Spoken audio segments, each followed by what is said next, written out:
Music by DJ Guddu Raj. DD Production House, Sakri. सुनो रे भगता तू देव घर न आया, इस बार सावन में जल न चढ़ाया। हाँ, सुनो रे भगता तू देव घर न आया, इस बार सावन में जल न चढ़ाया।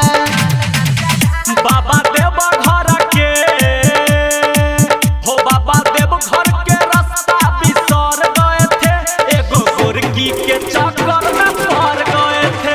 तोहर मंदिर के रास्ता बिसर गए थे, एगो गोरकी के चक्कर में पड़ गए थे।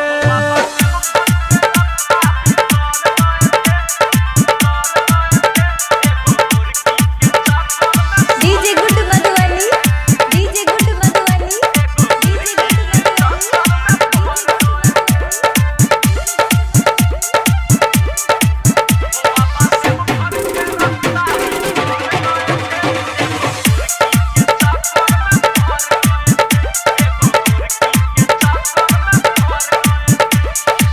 मिलेगा दंड तुझको, भूल गया था मुझको, करो कबूल तुम, क्या दो सजा तुझको।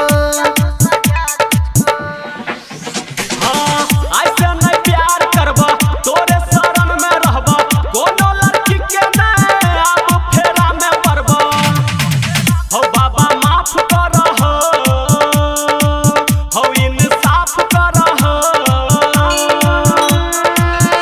ओकरा लौके हम शहर में चल गए थे, एगो लड़की के चक्कर में पड़ गए थे।